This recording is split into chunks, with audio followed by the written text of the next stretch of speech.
ब्रह्मा गुरुविष्णु गुरुदेवो महेश्वर गुरुर्साक्षात् परब्रह्म तस्मै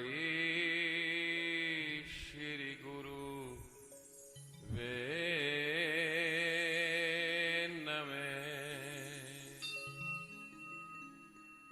कि हजारों फूल चाहिए एक माला बनाने के लिए, हजारों दीप चाहिए एक आरती बनाने के लिए, हजारों बूंद चाहिए एक सागर बनाने के लिए, लेकिन मेरे सतगुरुदेव संत बापू ज्वाला सिंह जी महाराज, मेरे सतगुरुदेव बापू कल्याण दास जी महाराज, मेरे सतगुरुदेव बापू दया किशन जी महाराज अकेले ही काफी हैं जिंदगी को जन्नत बनाने के लिए, जिंदगी को जन्नत बनाने के लिए। क्योंकि दुनिया में दो ही चीजें हैं, सबसे अच्छे स्थान दो ही हैं, या तो किसी के दिल में रहना या किसी की दवाओं में रहना। क्योंकि जो बात दुआ भी कर ना सके वो बात दुआ से होती है। जब कामिल मुर्शिद मिलता है तो बात खुदा से होती है, और मुर्शिद वही है जो आंसुदाएं मंजिल कर दे, वरना रास्ता तो हर शख्स दिखा देता है। क्योंकि सत्यम शिवम सुंदरम, जो सत्य है वो शिव है, और जो शिव है वो सुंदर है, और अगर शिव सुंदर है तो उसका बनाया हुआ ये संसार भी सुंदर है। शिव का अर्थ होता है कल्याणकारी, शिव का अर्थ होता है मंगलकारी, और जिस व्यक्ति के भीतर दूसरे के प्रति कल्याण की भावना होती है, मंगल की कामना होती है, वही शिवमय हो जाता है। कहते हैं कि एक घड़ी आदि घड़ी, आदि से बुनियाद, और तुलसी संगत साध की कटे कोट अपराध।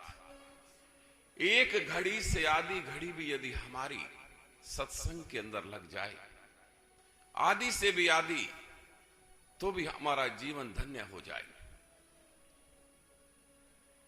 क्योंकि पोथी पढ़ पढ़ जुग भया पंडित भया न कोई, और 2.5 अक्षर प्रेम का पढ़े सो पंडित होए। जिसने 2.5 अक्षर प्रेम के पढ़ लिए फिर उसको किताबें पढ़ने की कोई जरूरत नहीं है।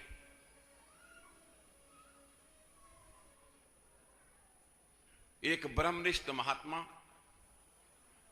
ऐसा बताते हैं कि पूर्णमासी के दिन कहीं सत्संग करते थे। अब वो सत्संग करते, वहां पर भक्त जन आते, उनको आकर तिलक करते, सत्संग आकर वहां पर सुनते, माला उनके गले में डालते।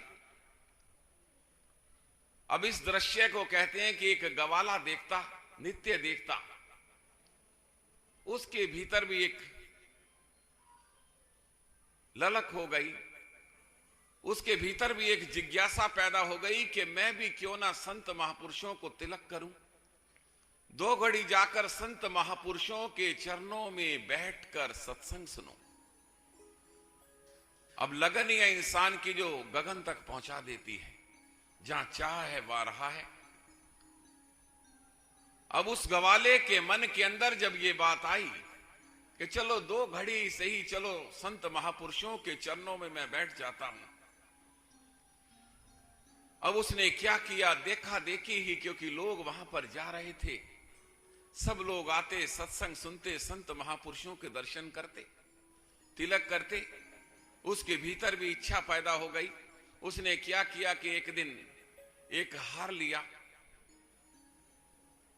हार लेकर, सामान लेकर पूजा का, वो महात्मा जी के पास पहुंच गया, महात्मा जी को जाकर तिलक किया, 2 घड़ी का सत्संग वहां पर ग्रहण किया।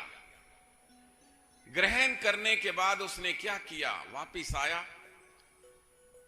अब समय उसका पूर्ण हो गया। अब एक दिन क्या हुआ, जब उसका समय पूरा हो गया, अब यमपुरी के अंदर क्या हुआ कि उसका हिसाब किताब देखा गया। चित्रगुप्त ने कहा, भाई देखो इसने क्या किया है जिंदगी के अंदर। उसने कहा महाराज और तो इसने कुछ नहीं किया, ना तो कोई पाप किया ना कोई पुण्य किया। कहने लगे फिर भी बताओ ना इसने क्या किया, सारा इसका जीवन बीत गया, इसकी मृत्यु हो गई।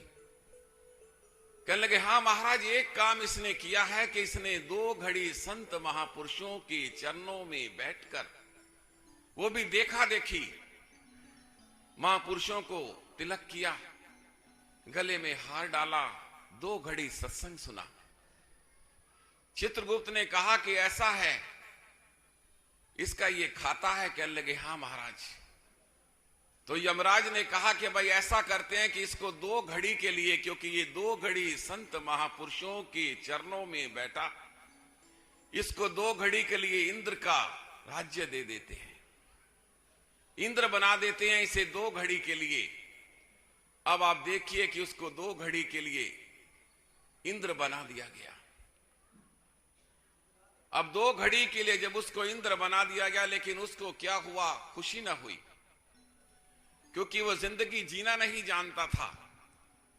जैसे कई इंसान होते हैं, उनको धन तो उनके पास होता है, लेकिन उनके पास खर्च करने का तरीका नहीं होता कि किस प्रकार से हमने उस धन का सदुपयोग करना है।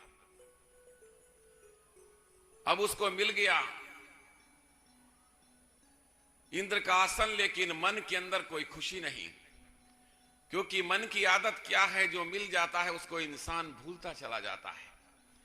जब तक नहीं मिलता तब तक इंसान उसके लिए प्रयास करता रहता है, डू ट्राई अगेन, एक के बाद एक प्रयास करता है। लेकिन जब हमें कोई चीज मिल जाती है, क्योंकि मन की आदत है, जो मिल जाता है उसका महत्व नहीं समझता, उसकी बात को नहीं समझता कि ये जो मुझे मिला। अब उसको मिल गया, जीने का ढंग नहीं था उसके पास, लेकिन एक दिन गुरु आ गए। एक ब्रह्मनिष्ठ संत वहां से गुजर रहे थे। उन्होंने कहा क्यों भाई, एक बात तो बताओ, ये तुम्हें राज्य मिला है 2 घड़ी के लिए? कहने लगे हाँ महाराज मुझे 2 घड़ी के लिए राज्य मिला है, लेकिन तुम्हें इसका सदुपयोग करना नहीं आता, क्योंकि तुम्हारा चेहरा ऐसा दर्शा रहा है कि तुम खुश नहीं हो।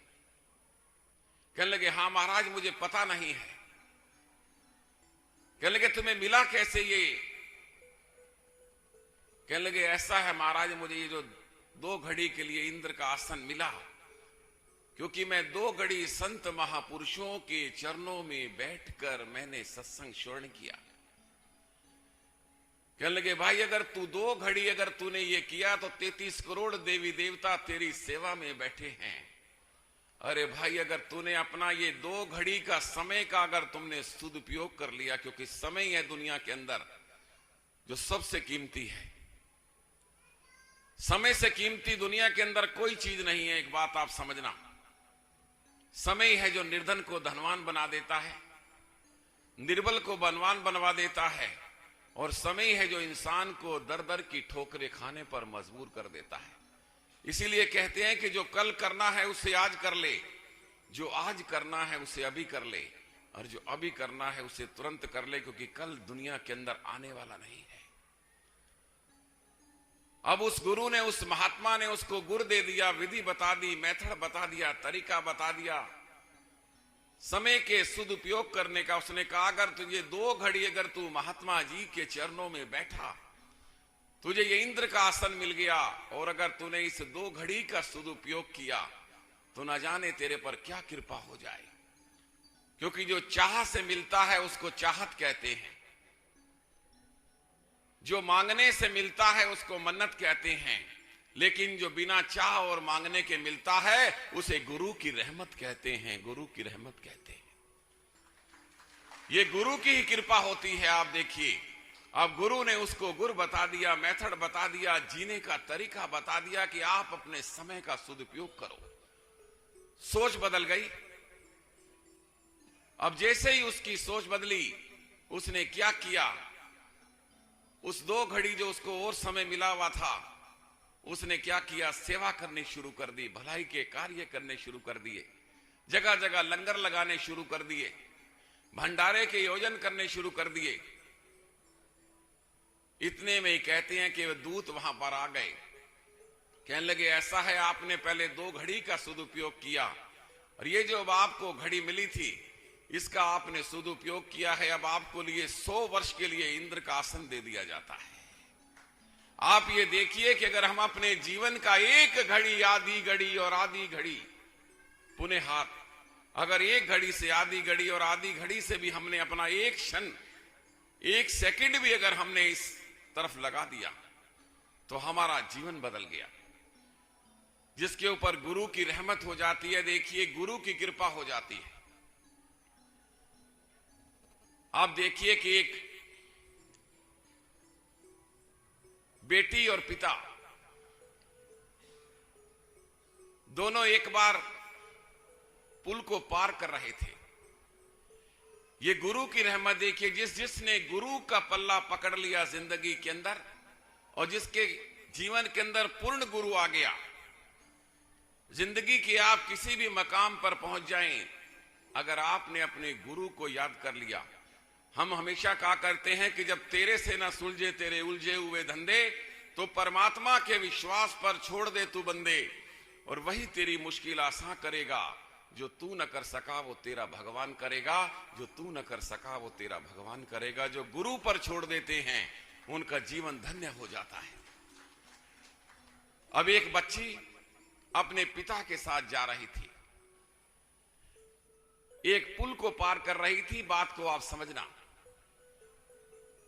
अब पुल के ऊपर जैसे ही वो पार करने लगी तो वहां पर पानी का बहाव था। पिता ने बच्ची से कहा कि बेटी ऐसा है, पानी का बहुत बहाव है, ऐसे करो कि तुम अपना हाथ मुझे पकड़ा दो।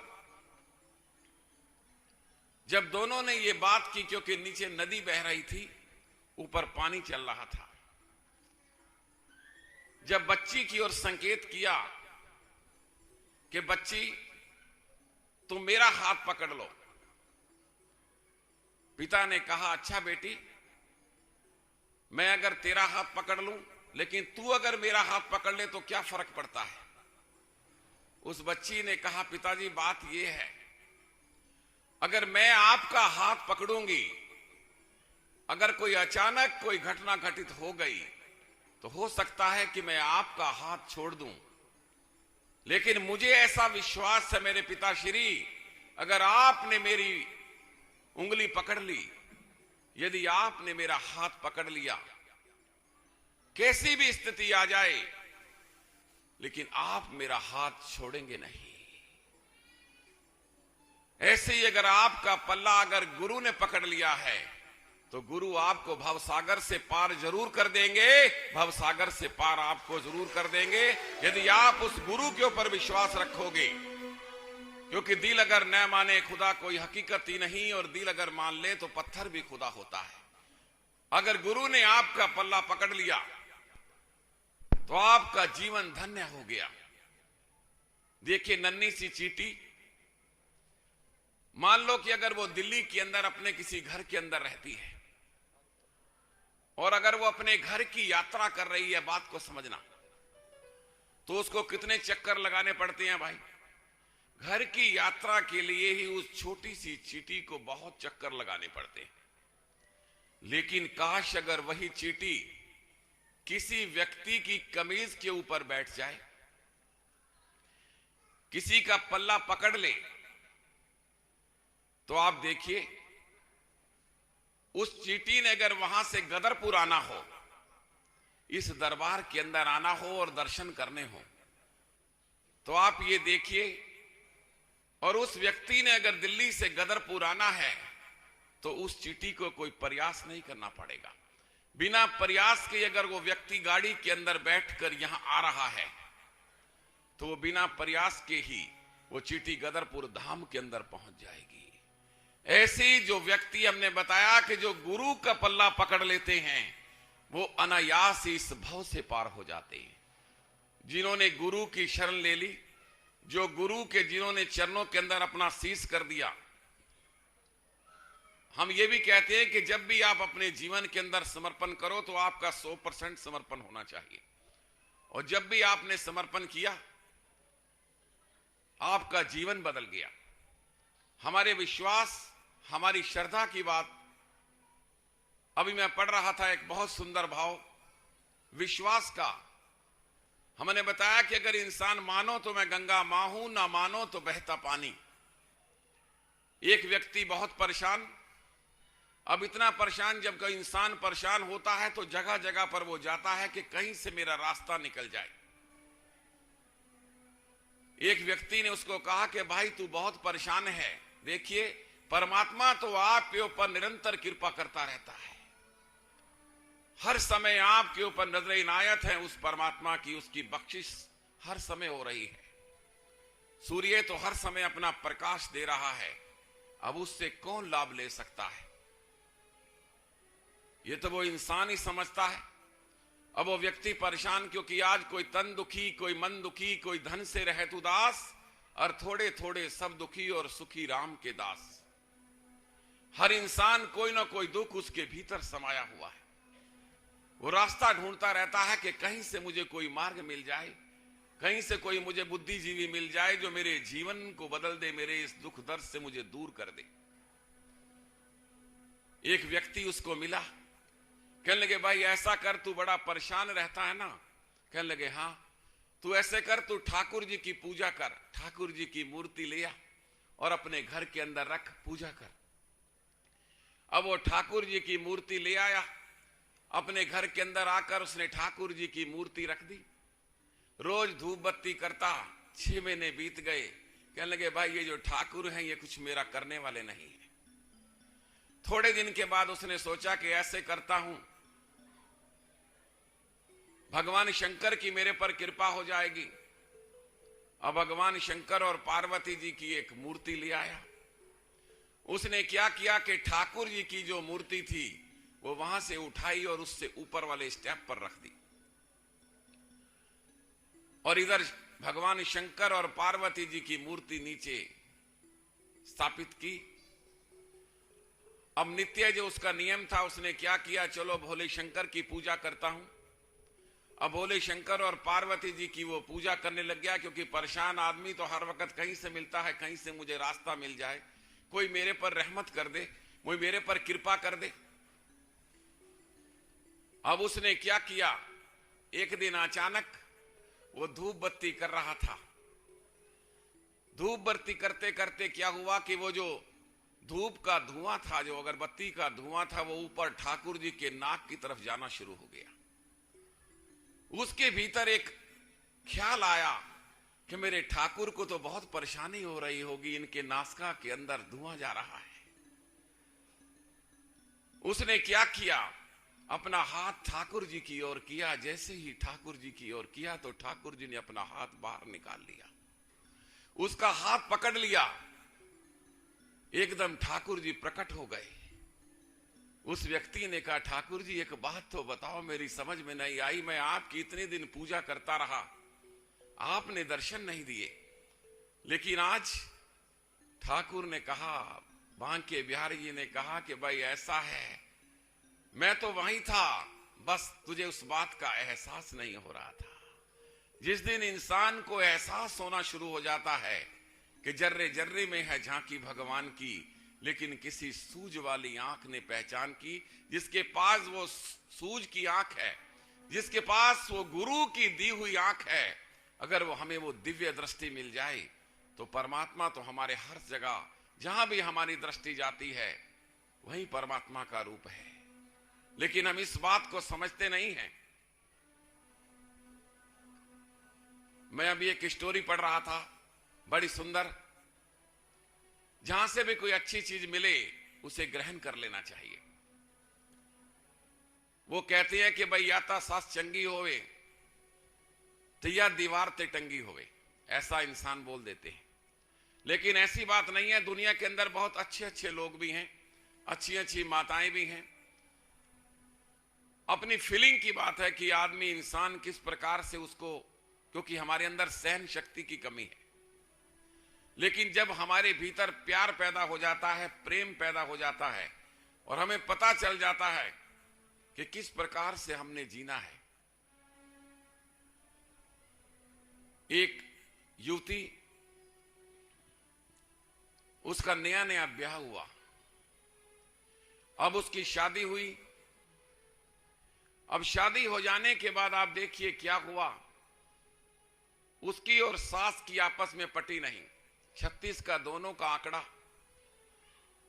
लेकिन वो बताते हैं कि जिसका स्वभाव बदलता है उसका संसार बदलता है। हमारे भीतर जो सहन शक्ति है वो हमारे जीवन को बदल देती है, क्योंकि आज हमारे भीतर सहन शक्ति की कमी हो गई। हम किसी बात को बर्दाश्त नहीं करते। एक एक मिनट के अंदर हम अपने भाव बदल लेते हैं, हम अपने फैसले बदल लेते हैं। लेकिन जिसके भीतर सहन शक्ति है, जो विनम्र है, नम्रता का मतलब क्या होता है कि जो ना मरता, जिस व्यक्ति के अंदर नम्रता का भाव आ गया, सहने का भाव आ गया, जीने का ढंग आ गया, उसके लिए कोई मुश्किल नहीं है। अब युवती का हमने बताया कि शादी हुई उसकी, कुछ दिन बीत गए, बात बड़ी समझने की है।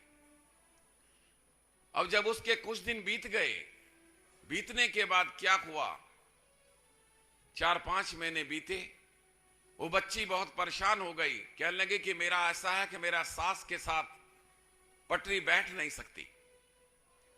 लेकिन उसका पिता बड़ा संस्कारी था, वो महापुरुषों की सेवा करता, गुरुओं की सेवा करता। अब बच्ची बड़ी परेशान हो गई, कहने लगे कि मेरी इस सास के साथ बनने वाली नहीं है। वो अपने मायके आई। अब जब वो अपने मायके आई तो मायके आकर परेशान होकर अपने पिता को कहने लगी, उसके पिता डॉक्टर थे, आकर कहने लगी ऐसा है पिताजी, मेरी सास के साथ नहीं बनती, मुझे बड़ी उसके साथ नफरत है।